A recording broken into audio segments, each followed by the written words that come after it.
ನಮ್ಮ ಜೀವನದ ಶತ್ರುಗಳು ಯಾವುವು?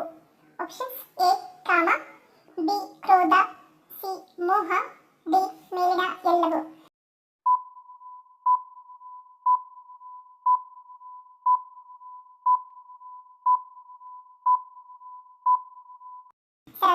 ಆಪ್ಷನ್ ಡಿ ಮೇಲಿನ ಎಲ್ಲವೂ. ಕಂಡದ್ದನ್ನು ಬಯಸುವುದೇ ಕಾಮ, ಬಯಸಿದ್ದು ಸಿಗದಾಗ ಉಂಟಾಗುವುದೇ ಕ್ರೋಧ, ದೊರೆತರೂ ಇನ್ನಷ್ಟು ಬೇಕೆಂಬುದು ಲೋಭ, ಇನ್ನಷ್ಟು ದೊರೆತಾಗ ಕೈ ಬಿಟ್ಟು ಹೋಗಬಾರದೆಂಬುದು ಮೋಹ, ಬಿಟ್ಟು ಹೋಗದೆ ತನ್ನಲ್ಲಿಯೇ ಉಳಿದಾಗ ತನ್ನ ಬಳಿ ಮಾತ್ರ ಇದೆ ಎಂಬ ಜಂಬವೇ ಮದ, ನಿನ್ನಲ್ಲಿರುವುದು ಬೇರೊಬ್ಬನಲ್ಲಿ ಇದೆ ಎಂದು ತಿಳಿದು ಬಂದಾಗ ಉಂಟಾಗುವುದು ಮತ್ಸರ. ಇವು ನಮ್ಮ ಜೀವನದ 6 ಶತ್ರುಗಳು. ಹೆಣವನ್ನು ಮೆರವಣಿಗೆ ಮಾಡುವಾಗ ಚಿಲ್ಲರೆ ನಾಣ್ಯಗಳನ್ನು ಚೆಲ್ಲುವ ಕಾರಣವೇನು? ಆಪ್ಷನ್ಸ್: ಎ ಹಿಂದೂ ಸಂಪ್ರದಾಯ, ಬಿ ಮೋಕ್ಷ ಪ್ರಾಪ್ತಿ, ಸಿ ಋಣಬಾಧೆ, ಡಿ ನಶ್ವರ ಸಂಕೇತ.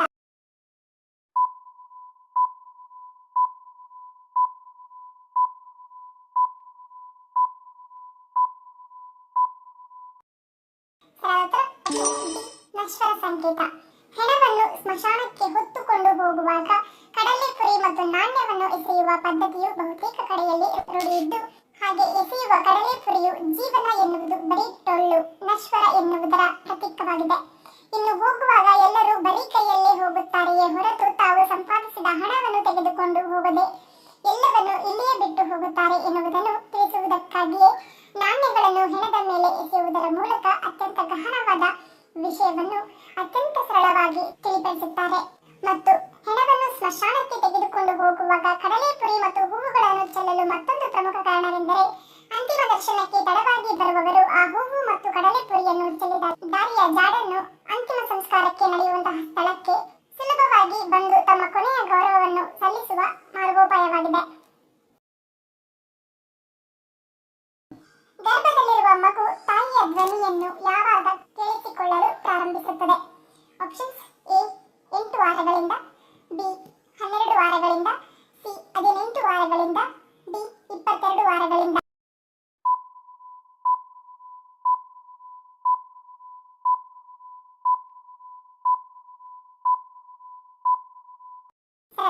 ಆಪ್ಷನ್ ಡಿ 12 ವಾರಗಳಿಂದ.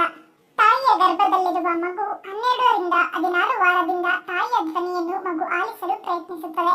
ತಾಯಿಯ ನಡೆ ನುಡಿ ನಯವಾದಷ್ಟು ಮಗುವಿನ ಆರೋಗ್ಯಕ್ಕೂ ಮತ್ತು ಮಾನಸಿಕವಾಗಿಯೂ ಒಳ್ಳೆಯದು.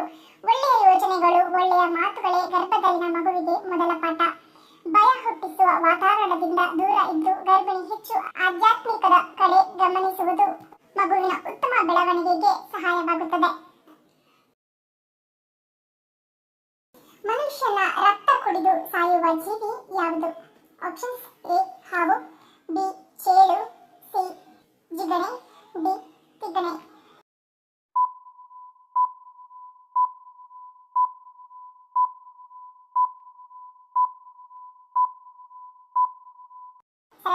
ಆಪ್ಷನ್ ಜಿಗಣೆ. ಕೇಳಲು ಆಶ್ಚರ್ಯವೆನಿಸಿದರೂ ಇದು ನಿಜ. ರಕ್ತ ಹೀರಿದ ಜಿಗಣೆಗಳಿಗೆ ಜೀರ್ಣಿಸಿಕೊಳ್ಳುವ ಶಕ್ತಿ ಇಲ್ಲದಿರುವುದು ಸೋಜಿಗ.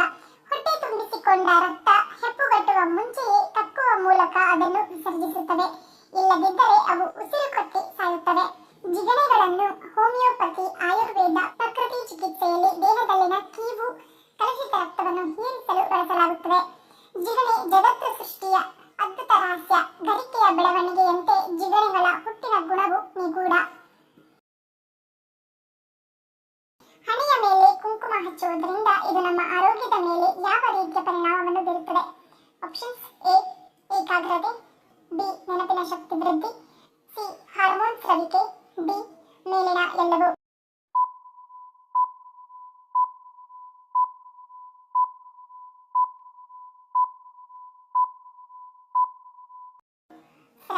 ಆಪ್ಷನ್ ಡಿ ಮೇಲಿನ ಎಲ್ಲವೂ. ಭ್ರೂ ಮಧ್ಯೆ ಅಥವಾ ಹಣೆಯ ಮಧ್ಯದಲ್ಲಿ ಕುಂಕುಮ ಧರಿಸಿದರೆ ಅದರಿಂದ ದೇಹದ ಆರೋಗ್ಯದ ಮೇಲೂ ಸಕಾರಾತ್ಮಕ ಪರಿಣಾಮ ಉಂಟಾಗುತ್ತದೆ. ಭ್ರೂ ಮಧ್ಯೆ ಕುಂಕುಮವಿರಿಸುವ ಭಾಗದಲ್ಲಿ ನೀರ್ನಾಳ ಗ್ರಂಥಿಗಳಲ್ಲಿಯೇ ಮುಖ್ಯವಾಗಿರುವ ಪಿಟ್ಯೂಟರಿ ಗ್ರಂಥಿ ಇದೆ. ಕೆಂಪು ಬಣ್ಣ ಉತ್ತೇಜಕ ಗುಣವನ್ನು ಹೊಂದಿದೆ. ಆದ್ದರಿಂದ ಭ್ರೂ ಮಧ್ಯೆ ಧರಿಸಿದ ಕುಂಕುಮವು ಪಿಟ್ಯೂಟರಿ ಗ್ರಂಥಿಯನ್ನು ಉತ್ತೇಜಿಸಿ ಅದರ ಹಾರ್ಮೋನ್ ನಿಯಮಿತವಾಗಿ ಸ್ರವಿಸುವಂತೆ ಮಾಡುತ್ತದೆ. ಇದರಿಂದಾಗಿ ಏಕಾಗ್ರತೆ ಹೆಚ್ಚುತ್ತದೆ, ನೆನಪಿನ ಶಕ್ತಿ ವೃದ್ಧಿಯಾಗುತ್ತದೆ, ತಲೆನೋವಿನಂತಹ ಸಮಸ್ಯೆಗಳು ನಿವಾರಣೆಯಾಗುತ್ತವೆ. ಖಾಲಿ ಹೊಟ್ಟೆಯಲ್ಲಿ ಸಿಹಿ ಪದಾರ್ಥಗಳನ್ನು ತಿನ್ನುವುದರಿಂದ ಏನಾಗುತ್ತದೆ? ಆಪ್ಷನ್ಸ್: ಎ, ಹಸಿವು ಹೆಚ್ಚಾಗುತ್ತದೆ, ಬಿ, ಅಜೀರ್ಣ, ಸಿ, ತೂಕ ಹೆಚ್ಚಳ, ಡಿ, ಅನಾರೋಗ್ಯ.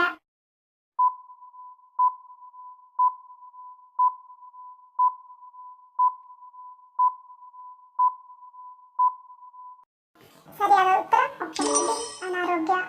ಬೆಳ್ಳಂಬೆಳಗ್ಗೆ ಖಾಲಿ ಹೊಟ್ಟೆಯಲ್ಲಿ ಒಮ್ಮೆ ನೀವು ಸಿಹಿ ಪದಾರ್ಥವನ್ನು ತಿನ್ನುವ ಅಭ್ಯಾಸ ಮಾಡಿಕೊಂಡರೆ ಅದು ಇಡೀ ದಿನ ನಿಮಗೆ ಮತ್ತೆ ಮತ್ತೆ ಸಿಹಿ ತಿನ್ನುವ ಹಾಗೆ ಮಾಡುತ್ತದೆ, ಏಕೆಂದರೆ ಡೋಪಮೈನ್ ಎಂಬ ಹಾರ್ಮೋನ್ ಬಿಡುಗಡೆಯಾಗುತ್ತದೆ. ಇದು ನಿಮ್ಮ ಸಮತೋಲನವಾದ ಆಹಾರ ಪದ್ಧತಿಯನ್ನು ತಪ್ಪಿಸಿ ಹೆಚ್ಚು ಸಿಹಿಯನ್ನು ಇಡೀ ದಿನ ಸೇವನೆ ಮಾಡುವಂತೆ ಮಾಡುತ್ತದೆ. ಇದರಿಂದ ನಿಮ್ಮ ಬ್ಲಡ್ ಶುಗರ್ ಲೆವೆಲ್ ಏರಿಕೆಯಾಗುತ್ತದೆ. ಯಾವಾಗಲೂ ಹೆಚ್ಚು ಸಿಹಿ ಪದಾರ್ಥಗಳನ್ನು ತಿನ್ನುವುದರಿಂದ ದೇಹಕ್ಕೆ ಸಿಗಬೇಕಾದ ಪೌಷ್ಟಿಕಾಂಶಗಳ ವಿಚಾರದಲ್ಲಿ ಅಸಮತೋಲನ ಉಂಟಾಗುತ್ತದೆ. ಅಂದರೆ ನಿಮಗೆ ಸಿಗಬೇಕಾದ ವಿಟಮಿನ್ ಅಂಶಗಳು, ಖನಿಜಾಂಶಗಳು ಮತ್ತು ನಾರಿನ ಅಂಶ ಉತ್ತಮವಾಗಿ ಸಿಗುವುದಿಲ್ಲ. ಇದು ನಿಮ್ಮ ಸಂಪೂರ್ಣ ಆರೋಗ್ಯದ ಮೇಲೆ ಪ್ರಭಾವ ಬೀರುತ್ತದೆ.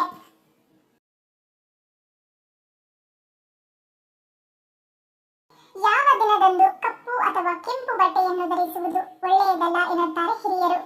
ಆಪ್ಷನ್ಸ್: ಎ, ಸೋಮವಾರ, ಬಿ, ಬುಧವಾರ, ಸಿ, ಮಂಗಳವಾರ, ಡಿ, ಶನಿವಾರ.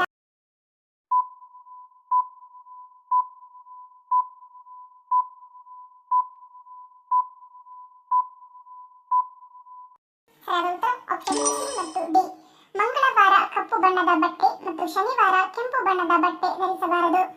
ಹೆಣ್ಣಾಗಲಿ ಅಥವಾ ಗಂಡಾಗಲಿ ಪ್ರತಿಯೊಬ್ಬರಿಗೂ ಅನ್ವಯಿಸುತ್ತದೆ. ಇದು ಕೆಲವೊಮ್ಮೆ ದುರ್ಮರಣದಿಂದ ಬಿಡುಗಡೆಯಾಗುತ್ತದೆ ಎಂದು ಹಿರಿಯರು ಹೇಳುತ್ತಾರೆ.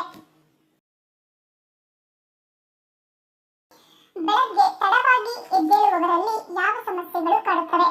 ಆಪ್ಷನ್ಸ್: ಎ, ಕೋಪ, ಬಿ, ಮರೆವು, ಸಿ, ಆಲಸ್ಯ, ಡಿ, ಮೇಲಿನ ಎಲ್ಲವೂ.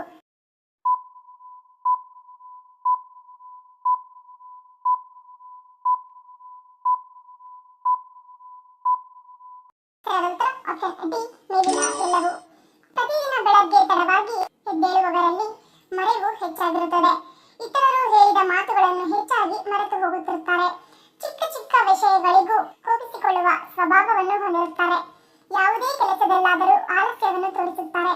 ನಾಳೆ ನಾಳೆ ಎಂದು ತಮ್ಮ ಕೆಲಸಗಳನ್ನು ಮುಂದೂಡುತ್ತಾ ಸೋಮಾರಿಗಳಾಗುತ್ತಾರೆ.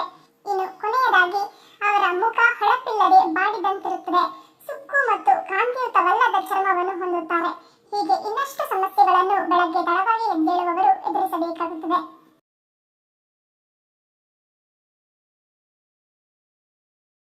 ಪ್ರತಿದಿನ ಬಿಸಿ ನೀರು ಕುಡಿಯುವುದರಿಂದ ಏನಾಗುತ್ತದೆ? ಆಪ್ಷನ್ಸ್: ಎ, ತೂಕ ಇಳಿಕೆ, ಬಿ, ಜೀರ್ಣಶಕ್ತಿ ವೃದ್ಧಿ, ಸಿ, ಕಾಂತಿಯುತ ಚರ್ಮ, ಡಿ, ಮೇಲಿನ ಎಲ್ಲವೂ.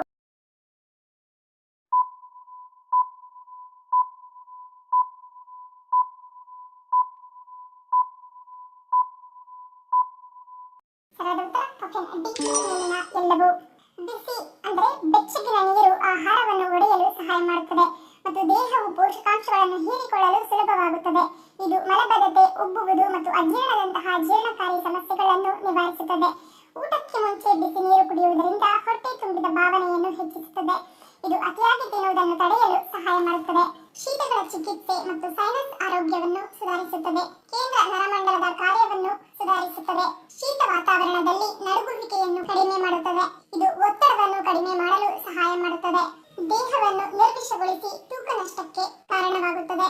ಹೆಣ್ಣು ಮಕ್ಕಳಲ್ಲಿ ಮುಟ್ಟಿನ ಸಮಯದಲ್ಲಿ ಮುಟ್ಟಿನ ಸೆಳೆತವನ್ನು ನಿಯಂತ್ರಣದಲ್ಲಿಡುತ್ತದೆ. ಕೂದಲಿನ ಆರೋಗ್ಯವನ್ನು ಕಾಪಾಡುತ್ತದೆ ಮತ್ತು ಚರ್ಮಕ್ಕಾಗಿ ಬಿಸಿ ನೀರು ಕುಡಿಯುವುದರಿಂದ ಅನೇಕ ಪ್ರಯೋಜನಗಳನ್ನು ಕಾಣಬಹುದಾಗಿದೆ. ಅಲ್ಲದೆ ಹಲ್ಲಿನ ಆರೋಗ್ಯವನ್ನು ಇದು ಕಾಪಾಡುವಲ್ಲಿ ಪ್ರಮುಖ ಪಾತ್ರವನ್ನು ವಹಿಸುತ್ತದೆ. ಹೀಗೆ ಅನೇಕ ಆರೋಗ್ಯ ಸಮಸ್ಯೆಗಳನ್ನು ಬಿಸಿ ನೀರು ನಿವಾರಿಸುತ್ತದೆ. ಧನ್ಯವಾದಗಳು. ನಿಮ್ಮ ಪ್ರೀತಿಯ ಲೈಕ್ ಕೊಟ್ಟು ಪ್ರೋತ್ಸಾಹಿಸಿ. ಇನ್ನು ಹೆಚ್ಚಿನ ಮಾಹಿತಿಗೆ ನಮ್ಮ ಚಾನೆಲ್ ಸಬ್ಸ್ಕ್ರೈಬ್ ಮಾಡಿ, ಪಕ್ಕದಲ್ಲಿರುವ ಬೆಲ್ ಬಟನ್ ಕ್ಲಿಕ್ ಮಾಡಿ. ಇನ್ನೊಂದು ಇಂಟ್ರೆಸ್ಟಿಂಗ್ ಪ್ರಶ್ನೆಗಳೊಂದಿಗೆ ಸಿಗ್ತೀನಿ. Love you all. Take care.